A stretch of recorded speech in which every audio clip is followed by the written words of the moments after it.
Champions trophy మొదలైపోయింది. First match Pakistan, New Zealand జట్ల మధ్య చాలా రసవత్తరకరంగా సాగుతుంది. అయితే రేపు ఈ పాటికి భారత జట్టు బంగ్లాదేశ్‌తో ఆటలు మొదలుపెట్టేసుంటుంది. ఈ క్రమంలో భారత జట్టు ప్రాక్టీస్ చాలా ముమ్మరంగా చేస్తుంది. దుబాయ్ వేదికగా ఈరోజు అద్భుతమైన సెంచరీ రాబట్టారు రోహిత్ అలాగే కోహ్లీ ఇద్దరు కలిసి. వీళ్ళిద్దరూ కలిసి దాదాపుగా 211 పరుగుల భాగస్వామ్యాన్ని నెలకొల్పారు.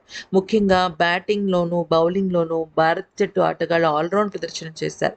ఇక ఈ రోజు గనక చూసుకున్నట్టయితే శుభమన్ గిల్ కేవలం 30 పరుగులు చేయగా, ఆ తర్వాత రోహిత్, కోహ్లీ ఇద్దరూ కూడా ఏకంగా చెరొక శతకంతో అదరగొట్టారు. ఇక కోహ్లీ అయితే కేవలం షమీ బౌలింగ్‌లోనే దాదాపుగా 22 ఓవర్లు ఆడడం జరిగింది. సాధారణంగా ప్రతి బౌలరు ఒక్కొక్కసారికి 10 ఓవర్లు వేయడం జరుగుతుంది. కానీ ఈసారి ప్రాక్టీస్‌లో 22 ఓవర్లు షమి వేయటము, కంటిన్యూయస్‌గా 22 ఓవర్లు విరాట్ కోహ్లీ ఔట్ అవ్వకుండా ఆడటం చాలా అంటే చాలా బెస్ట్ ప్రాక్టీస్ అని చెప్పొచ్చు. ఇక జడేజా అయితే అటు బౌలింగ్‌లోనూ, ఇటు బ్యాటింగ్‌లోనూ దుమ్ము రేగొట్టాడు.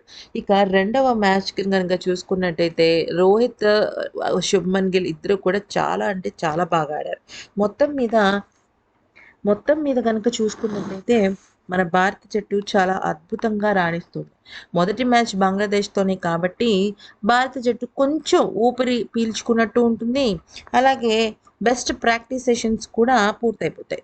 కాకపోతే ఆదివారం జరిగే మ్యాచ్‌ని చాలా అంటే చాలా కీలకంగా ఆడాలి భారత జట్టు. మరీ ముఖ్యంగా 2 మ్యాచ్‌లు గెలిస్తే ఇక సెమీఫైనల్‌కి భారత జట్టు వెళ్ళిపోయినట్టే.